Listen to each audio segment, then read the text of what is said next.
នេះយើងយកសភៅពុំណាហើយមកក្រុមមានសភៅពុំតែមួយហ្នឹងគឺយើងឲ្យលឿនឡើងជួយដាក់ចែកសំណួរនេះធ្វើម្នាក់មួយឲ្យព្រឹបឆាប់ហើយ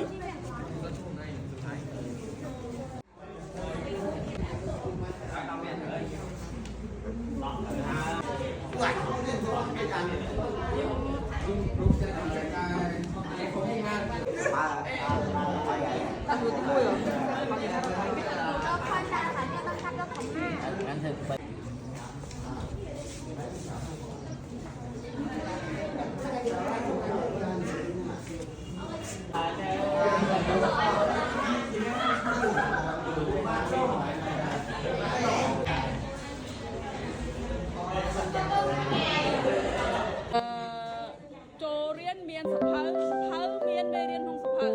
ចូលបងមេរៀនក្នុងសភៅហើយបងតែចេញហើយ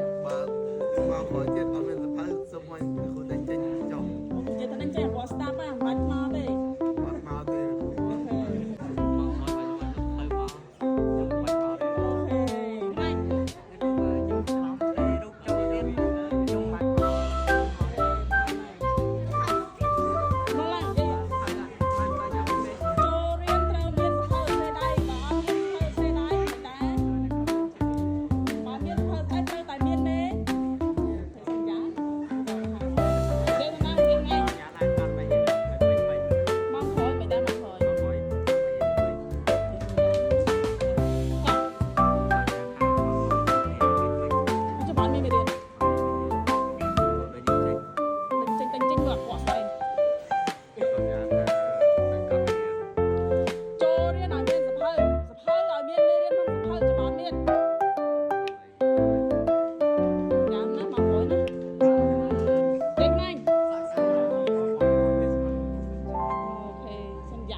មកចូលរៀនឲ្យមានសភៅ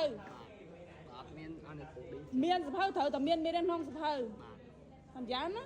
ចានេះគូថតខ្ញុំមិនដឹងចូលរៀនឲ្យមានសភៅត្រូវមានមេរៀនតោះចូលរៀនមានសភៅមិនទេណាគ្រូសភៅសេដៃត្រូវមានមេរៀនចុះបើអត់មានមេរៀនបើចូលឯណាគ្រូស្អីខែមកលឿនតោះយើងគ្រូលឿនសន្យាសភៅថ្មីហ្នឹងនឹងមានមេរៀនទៅសភៅចាស់តើបងខ្ញុំយកធ្វើលេងថាអត់មានទេខ្ញុំមកចូលដេញតោះនិយាយលឿនកាន់មេរៀនពេញជាមួយណាគ្រូចុះបើអត់មានមេរៀនចេញនិយាយថ្ងៃលឿនខ្ញុំសន្យាណាគ្រូថាបើមកក្រោយអត់មានមេរៀន